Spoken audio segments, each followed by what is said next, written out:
ਇਹ ਆ ਗੱਲ ਨਾ ਮੇਰਾ ਇੱਕ ਨਾ ਤਾਰਕ ਅਵਾਨ ਮੇਰਾ GC ਯੂਨੀਵਰਸਿਟੀ ਦੇ ਵਿੱਚ ਨੌਕਰੀ ਕਰਦਾ।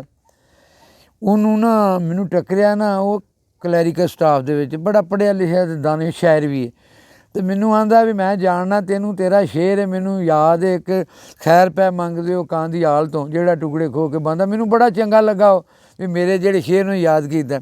ਉਹ ਅੱਜ ਮੇਰੇ ਅੱਗੇ ਆ ਗਈ ਪੁਰਾਣੇ ਸ਼ੇਰ, ਅਤੇ ਮੈਂ ਉਸ ਤਾਰਕ ਦੀ ਨਜ਼ਰ ਹੀ ਕਰਨਾ। ਖੈਰ ਪੈ ਮੰਗਦੇ ਹੋ ਕਾਂ ਦੀ ਆਲ ਤੋਂ। ਮੈਂ ਸ਼ੌਕਤ ਤੇ ਦੱਸ ਜਾ ਮੈਂ ਕਿਉਂ ਲਿਖੀ ਸੀ।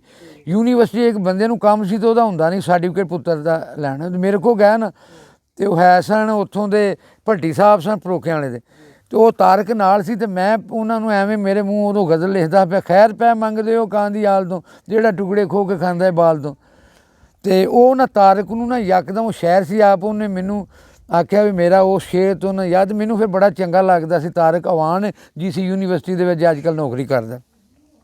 ਤਾਰਕ ਤੇਰੇ ਨਜ਼ਰ ਆ ਗਜ਼ਲ ਕਰਨ ਲੱਗਾ। ਖੈਰ ਪੈ ਮੰਗਦੇ ਹੋ ਕਾਂ ਦੀ ਆਲ ਤੋਂ ਜਿਹੜਾ ਟੁਕੜੇ ਖੋ ਕੇ ਖਾਂਦਾ ਏ ਬਾਲ ਤੋਂ। ਜੇ ਉਹ ਰੋਵਣ ਵੀ ਤੇ ਰੋਂਦੇ ਸੁਰ ਦੇ ਨਾਲ, ਮੀਰਜ਼ਾਦੇ ਥੁੜਕਦੇ ਨਹੀਂ ਤਾਲ ਤੋਂ।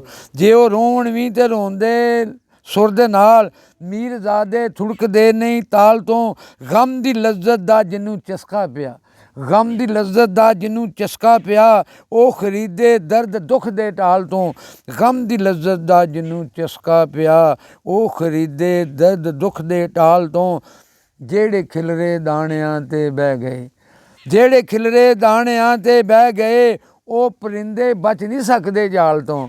ਜਿਹੜੇ ਖਿਲਰੇ ਦਾਣਿਆਂ 'ਤੇ ਬਹਿ ਗਏ, ਉਹ ਪਰਿੰਦੇ ਬਚ ਨਹੀਂ ਸਕਦੇ ਜਾਲ ਤੋਂ। ਅਤੇ ਉਹ ਦਗਾ ਕਰਦਾ ਹਮੇਸ਼ਾ ਯਾਰਾਂ ਨਾਲ, ਉਹ ਦਗਾ ਕਰਦਾ ਹਮੇਸ਼ਾ ਯਾਰਾਂ ਨਾਲ। ਮੈਂ ਵਾਕਫ ਉਹਦੀ ਹਰ ਇੱਕ ਚਾਲ ਤੋਂ, ਉਹ ਦਗਾ ਕਰਦਾ ਹਮੇਸ਼ਾ ਯਾਰਾਂ ਨਾਲ।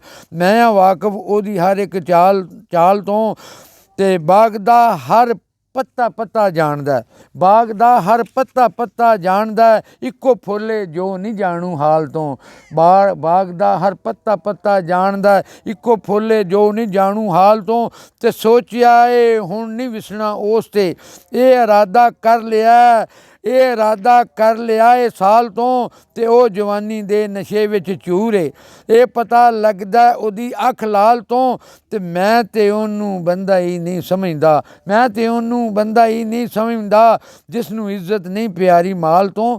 ਮੈਂ ਤਾਂ ਉਹਨੂੰ ਬੰਦਾ ਹੀ ਨਹੀਂ ਸਮਝਦਾ ਜਿਸ ਨੂੰ ਇੱਜ਼ਤ ਨਹੀਂ ਪਿਆਰੀ ਮਾਲ ਤੋਂ। ਅਤੇ ਯਾਰ ਨੂੰ ਅਨਵਰ ਜਦੋਂ ਵੀ ਲੋੜ ਪਈ, ਵਾਰਿਸ ਯਾਰ ਨੂੰ ਅਨਵਰ ਜਦੋਂ ਵੀ ਲੋੜ ਪਈ।